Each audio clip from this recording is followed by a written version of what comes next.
Game 1 of the NBA playoffs has been set. We will face the Orlando Magic in TD Garden for round 1, which is an opponent we haven't seen in quite a few years. But nonetheless, we will be live at 3 p.m. Eastern Time on Sunday, which is when the first game does tip off this weekend. So if you guys are going to join me, go ahead and hit that sub button for me. Sub for Celtics Dubs. We are so close to reaching 48,000 subscribers on this channel.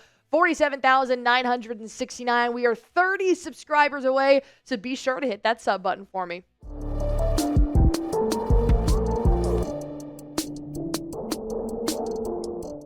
All right, let's give a little preview here for the round 1 matchup. Boston Celtics versus the very good three-point defenders Orlando Magic. As you guys know, the Magic did defeat the Atlanta Hawks in their play-in game to secure the number 7 seed, and we will take on that opponent for hopefully 4 games at minimum. So here is the matchup. You guys can see those odds, and those are real. 5,000. The Boston Celtics are huge favorites to take on the Orlando Magic starting on Easter Sunday in TD Garden. But the Orlando Magic have beaten the Boston Celtics twice in this season. Keep in mind, though, one of those losses was because the starters weren't playing. So we're going to have plenty of opportunities to take down the Orlando Magic in a possible 7-game series. But as you guys can see here, so far they only have planned through Game 4. That's the minimum they have to play in this 7-round series. But I personally think we will not see a Game 5, 6, or 7. More on my prediction later on the back half of this show. But here is a full schedule. Feel free to screenshot it. That way you guys know when the Celtics are playing the Magic. Now, over the course of the 2024-25 regular season, they opened up in December to play the Magic for the first time, but there was no Paolo Banchero, there was no Franz Wagner, and there was no Jayson Tatum in that first loss. But then Boston had a healthy roster, and they dominated the Orlando Magic 121-94. Then, as you guys know, the loss that happened last week, I put an asterisk there because all the Boston Celtics starters were benched because they didn't need to play. So clearly, this was the worst loss of the season. But keep in mind that Tatum didn't play in either of those losses. So Tatum doesn't know what it's like to lose the Orlando Magic, and we're really going to be relying on Tatum to be sure that he is going to bring back victories for the Boston Celtics going up against this franchise here. But when you look at how this team has kind of matched up over the last couple of games and throughout the regular season, is that in that win, Boston was so much more dominant from the three-point line than they were in the loss to Orlando in December and then in January. 49.5% to 24% is a huge difference. The rebounds were about the same, but they were assisting more in the win and they had fewer turnovers. So just from these 2 games, you can see a common theme. You got to hit your three-point shots and you need to not turn the ball over. And when you break it down stat by stat here, Boston is completely out of Orlando's league when it comes to statistics in almost every single category. The only category where the Magic has an upper hand against the Celtics is their defensive ratings and opponents' points per game. I cannot stress this enough. Orlando is an extremely good defensive opponent for the Boston Celtics, which is why I'm actually very glad that they are playing them in the first round. Now, when we look at the injuries, because overall, the Orlando Magic are actually pretty healthy. Banchero and Wagner did have some injuries earlier this season, but they're good, they're healthy. The only thing here is that Jalen Suggs and Franz Wagner, they're out for the season. They both underwent surgeries a couple weeks ago, so there is no chance of them playing in this series. Now, for Boston's injury news, the only player we're actually kind of monitoring here is Jaylen Brown. He didn't play in the last 3 games of the regular season. He's been dealing with that nagging bone bruise in his right knee, but he's practicing and full participation. He is not limited whatsoever, so it looks like our injury report should be pretty clean on Sunday going up against the Orlando Magic. And if you guys are going to be there on Sunday, please hit that sub button for me and join us live. We are going live for every single Celtics playoff basketball game. Go on ahead and hit that sub button for me if you guys haven't already. There is still a lot to discuss here about that round 1 matchup. This is the best time of the year. We're going to break down our keys to victory, and I'll give you guys my prediction for the round 1 series for Boston. But before I do hop into that, let me tell you guys about the official ticketing partnership of Celtics Today by Chat Sports, and that is Game Time. If you guys want to go see the Boston Celtics in the playoffs in action, then Game Time is the app to use to get your tickets. It's super easy to use, and you know you're going to get the lowest price guaranteed. Not to mention, they have last-minute deals. You can save up to 60% off buying last minute for sports, concerts, comedy shows, the theater, and anything that requires a ticket upon entry. Game Time has got you covered. I personally love the NBA playoffs. I think it's my favorite postseason event out of any sport. And if you guys want to see the Celtics do something they have not done in 56 years, and that has become back-to-back champions, and go on ahead and snag your tickets today. You can get them to the Celtics, the Red Sox, the Bruins, the Patriots, or any concert that is near you. All you guys have to do is just download the Game Time app, use promo code CHATSPORTS. That'll give you guys $20 off your first time buying tickets while terms do apply. Again, download the Game Time app, use promo code CHATSPORTS for $20 off your first time buying tickets. Terms apply. Download the Game Time app today because what time is it? It is game time. My keys to victory for the Boston Celtics to beat the Orlando Magic in round one starts off with this: controlling the pace of the game. In one too many games this regular season, I have found that Boston tends to adhere to how the other team is playing, and they try to play alongside them when it comes to pace. And they just can't do that. You have to set the tone early. You have to be in charge of facilitating the speed of the game. And that's not a really big strength for Boston. In fact, they had the second lowest pace in the NBA. The only good news is that the Orlando Magic have the slowest pace at 30, where Boston's at 29. So this is not going to be street ball by any means. These are methodical offenses and defenses that really take their time and all 24 seconds on the shot clock. So Boston needs to control the pace over the Orlando Magic, who really likes to play a slow tempo kind of offense. So like I said, Boston, who has been in the playoffs before several times, they're going to know what to expect. Orlando, it's kind of hit or miss every year whether or not they play. So Boston needs to come out, especially in TD Garden for games 1 and 2, completely set the tone, be fast, be early, and make sure you're not playing as slow as the Orlando Magic's pace is. Number 2, it kind of goes hand in hand here. Act like you've been there before. We played for a championship 10 months ago. The Boston Celtics raised Banner 18 10 months ago. This is nothing new. The lights are not bright for Jayson Tatum, Jaylen Brown, and the Boston Celtics. I think that with a team like this that has played now the second year with the exact same roster, the same starting five, the best weapon you can have against the Orlando Magic, who tends to be a younger team in the NBA, is experience. You've got 38-year-old Al Horford all the way down to 26-year-old Jayson Tatum. And what this starting five has been able to do over the last 2 years proves to me that they are not new to this. And they need to act like they're not new to this.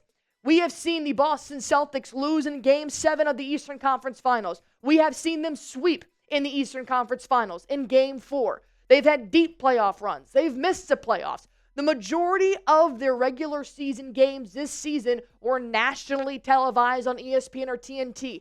Do not get distracted by what is ahead. Do not get distracted by the bright lights. Act like you've been there before and intimidate the Orlando Magic, who had to fight in a play-in game to be here. You deserve it.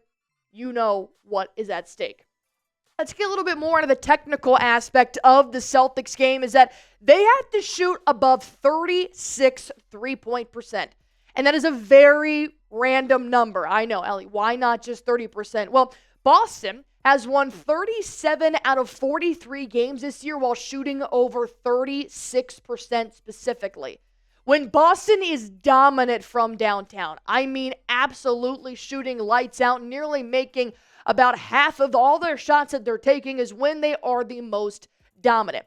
You are going to need to up your three-point attempts against a team that has a very good three-point defense. It might take a little bit longer to find your stride, to find what works, or just to find that open shot around the perimeter. So 36 is a really good metric to try and reach every single game. Because we have played them 3 times so far this season, you're starting to notice a common theme again. When we lost to them without Jayson Tatum, we shot 24% from downtown. But when we won with a healthy roster, 46%. And then once again, the bench players who did play against the Orlando Magic starters, they only shot 17%. That is where we need to sit, around the 36 to 46 mark. Every single night would be great, but if not, if your three ball is not falling, it's going to be a battle on the ground because you're kind of being outsized here against the Orlando Magic. It's going to be tough to score inside the paint every single possession with a team like this. In the 3 games played, Orlando has held Boston to 11.5 three-point attempts less than their average, which is saying a lot because Boston averages over 53s a game. That's obviously number 1 in the NBA. So this team is going to have one focus. Do not let the Celtics score from downtown. And then Boston's number 1 thing is drain it from downtown. Do you see where the clash is going to be? Boston is going to need to figure out how to score and how to score heavily from the three-point line against this team, especially when they have shot 29% on average against Orlando so far this season. But if you guys want the Boston Celtics to beat the Orlando Magic, if you think their three-point offense is better than the Magic's three-point defense, then go on ahead and hit that like button for me. Key to victory number 4, make Banchero and Wagner shoot threes. It sounds weird, but you're looking at 2 very dominant guys in the paint, around the elbow, around the wing. When it comes to shooting threes, that's where they start to get a little bit inconsistent. And as you guys can see here throughout the season, they have dominated in almost every single category when it comes to scoring per game and then scoring field goals per game. But when it comes to three-point attempts, those are pretty high numbers there. 6 apiece is not bad, but their three-point percentage is where they lack. 32% for Paolo, 29% for Franz. That is why I want Derrick White and Jrue Holiday to do their best to try and lock down that backcourt to make sure that Paolo and Franz are being pushed to shoot threes. Banchero and Wagner are very inconsistent from down there. That's probably the most inconsistent part of their play. They can big body Horford, Porzingis, and Tatum down low. That is why you do not want the majority of their points to come from inside the paint because they can succeed at that over the course of 7 games. But they won't really succeed from downtown. So my idea here is that if you've got Tatum, Brown, Horford, Porzingis, whatever, you need to clog the paint. That is what's going to slow down those 2 scorers, the top scorers for Orlando the most. We already know they don't play a very fast type of offense. They're going to be trying to find the best shot available. We want their best available shot to be from the three-point line. If they are forced to take threes and just heave it up there, more often than not, they're going to miss it. Down low, that starts to get a little bit more comfortable for them. Make them uncomfortable, push them outside. But speaking of three-point shooters, that's where we talk about Cole Anthony. I know, Allie, he's not even a starter. He's actually more of a second rotation kind of guy. I don't care if he plays 2 minutes in this series. When he gets hot, he gets hot. He's a very good three-point percent shooter, which does not have a lot of them on the Orlando Magic, so they can get very hot against the Boston Celtics. So Cole Anthony, what he did against the Atlanta Hawks in the play-in game, 26 points in 20 minutes. Do you see what I mean? Even if he's not a starter, Anthony's going to find a way to score when he's on the floor. 10 for 17 from the field, 4 for 9 from downtown against the Atlanta Hawks to move on to the 7th seed and play Boston in the first round. And when I'm looking at a guy like Cole Anthony, he's obviously not the number 1 priority for Boston. Obviously, it's going to be Paolo and it's going to be Franz Wagner. But Anthony is a guy you really can't sleep on because in the last 2 games against Boston, he's been a huge asset to helping them win. 18 points in April, 23 points in February, 4 assists, 3 blocks as well. The three-point percentage, 2 for 5, 5 for 10, 9 for 15, 6 for 13 from the field. The guy knows how to shoot, and he's also a spark off the bench. He gets very aggressive, very scrappy. You do not want to let him get hot because that's going to fuel all the starters who have been busting their butt. So when I'm thinking of this, okay, Anthony, the guard, who is going to be primarily tasked with guarding Cole Anthony when he does check in? Well, when you look at Derrick White, Jrue Holiday, and Peyton Pritchard, they have kind of played Cole Anthony the most in the backcourt. And when Derrick White is guarding Cole Anthony, he scored 5 points in 4 minutes and 40 seconds. 1 for 4 from the field. So very inconsistent. A lot more inconsistent than with Jrue Holiday. 9 points. 3 for 3 from the field when Jrue Holiday is guarding him. And Peyton Pritchard doesn't really take a lot of shots, but he did guard him for less than 3 minutes. So when I'm looking at this, clearly Derrick White has the most effect on guarding Cole Anthony in the backcourt and kind of forcing his shots to be a little bit more uncomfortable. So that is why I think if Cole Anthony is in, Derrick White needs to be on the floor in some form. We just saw his minutes played. He doesn't play the whole game.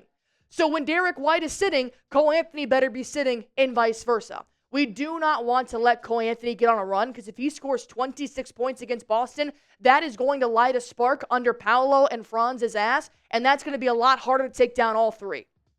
So, what is your prediction for Celtics versus Magic, the entire round? How many games? Who wins? Give it to me in the comment section down below, and I'm going to give you guys my answer in just 1 second. Be sure to comment and hit that sub button. I think the Boston Celtics win in 4. I really do. I think that the Orlando Magic are very good defensively, but I do not think their offense can keep up with a healthy Boston Celtics roster and the Tatum, the Brown, and the Al Horford highlights that come when the postseason does hit. I think that Paolo and Wagner are going to be a tough duo to try and stop. And Wendell Carter Jr. down low, I think that I would take KP and Al Horford 10 out of 10 times over Wendell Carter Jr. Really, if you just make sure Cole Anthony doesn't get hot, and we have plenty of more shooters that can get hot off our bench, Baylor Shireman, Sam Hauser, Peyton Pritchard, than the Magic do, I just don't see Orlando keeping up with Boston. I don't. So I'm going to take Boston with a clean sweep in round 1, Boston in 4. And if you guys haven't already, go on ahead, hit that sub button for me. This is the month to be subscribed to Celtics Today by Chat Sports. I don't want you guys to miss it, so all you guys have to do is hit that sub button.